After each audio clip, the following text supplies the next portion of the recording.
Kunjungan hari ini Bu Pero. Kunjungan hari ini ada berapa orang? Ibu Isyana, kita kolaborasi ya.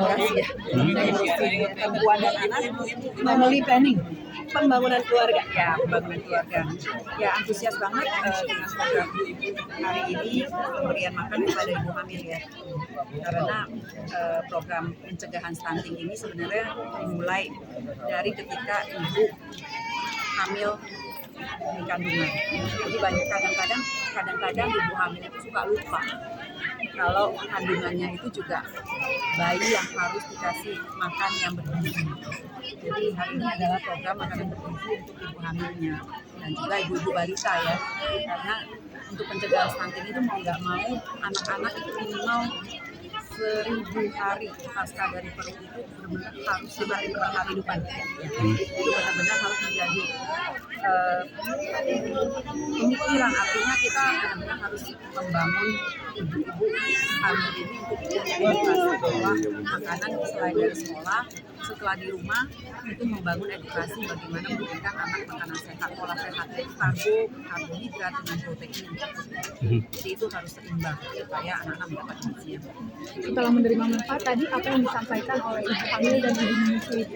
Ya, ibu sangat senang, bahkan tadi ada yang nangis terharu ya, karena itu kebetulan nenek yang punya menjaga cucunya 4 sama 5 dan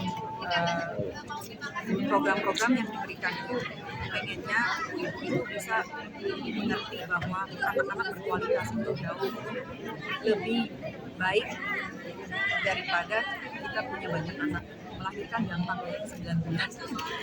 Ketika keluar, bagaimana si nenek tadi menjaga mungkin ibunya bekerja, artinya nenek yang harus menjaga cucu 4, 5, sampai tadi neneknya bilang cuma diberikan Tuhan, minta kepada Tuhan supaya bisa sehat, masih bisa kerja apapun supaya bisa menopang keluarga. Artinya program family planning itu penting banget karena investasi keluarga itu anak berkualitas jauh lebih baik.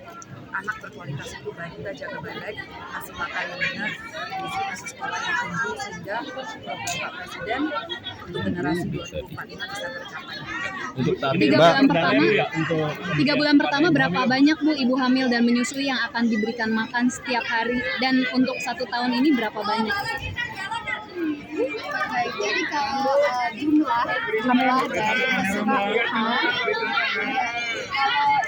dari keseluruhan ibu hamil dan ibu menyusui, Mbak Isyana ada datanya, silakan disampaikan. Ya, jadi kalau Kementerian Pendidikan dan Pembangunan Keluarga seperti BKKBN memang memiliki tugas, salah satunya adalah pendataan keluarga, dan itu dilahirkan setiap tahun dan Desember kemarin baru dan hasilnya adalah dari pendataan keluarga itu juga terlihat bahwa jumlah ibu hamilnya adalah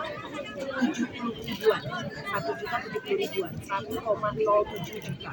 Kemudian ibu menyusuinya di sekitar angka 3,7 juta.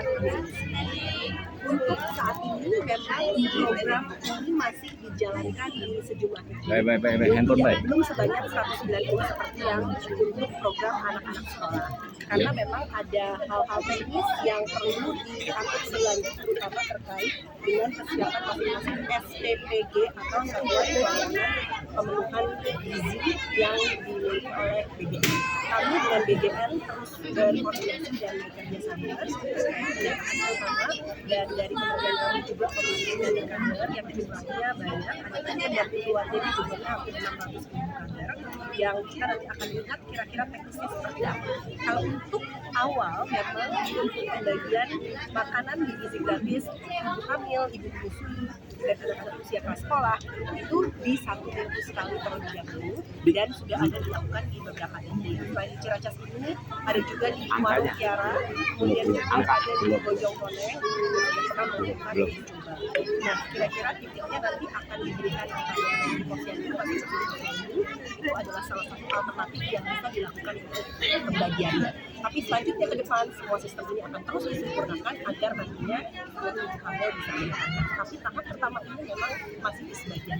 Mbak, Untuk kemarin kan program biayanya? sempat ramai kan program yang di biayanya? Sulteng itu kan masih memakai biaya dari sisa Prabowo. Nah, ini untuk memastikannya untuk yang kali ini nih, yang saat ini apakah memang sudah yang 71 T apa masih pakai dana yang sebelum Pak Prabowo? Baik, saya coba Itu jawab gimana? ya terkait dengan hal itu ya. Jadi proses ini adalah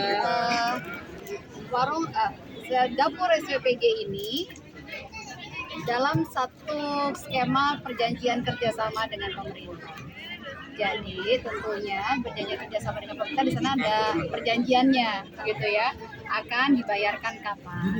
Jadi ini bisa ini adalah bagian dari anggaran dari APBN tentunya.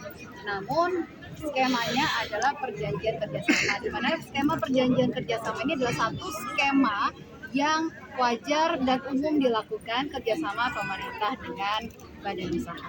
Jadi demikian ya, tolong dipahami, tetap menggunakan APBN dengan skema perjanjian kerjasama yang dibayarkan nanti sesuai dengan tenggat waktu dari masing-masing perjanjian kerjasama. Karena misalnya contohnya UMKM, tentunya perjanjian kerjasamanya tenggat waktunya tidak bisa serentak, gitu ya, karena ada kemampuan ekonomi dari masing-masing UMKM sendiri. Jadi itu menjadi bahan pertimbangannya. Tapi penegasan aja Bu, berarti masih pakai dana Prabowo Bu? Enggak. Seperti yang tadi saya sampaikan Mas. APBN ya. APBN.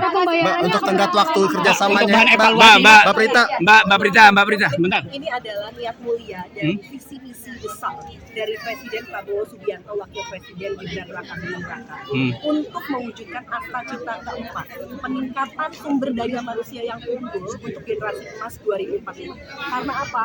Agar nantinya anak-anak Indonesia siap di 2045 dan anak Indonesia bisa makin bersaing dengan dunia internasional. Mbak, Terima kasih untuk banyak. Mbak Prita, tenggang waktunya, Mbak. Untuk Mbak Prita. untuk tenggat waktu itu Mbak tadi Mbak yang disebutin Mbak. Deketin aja.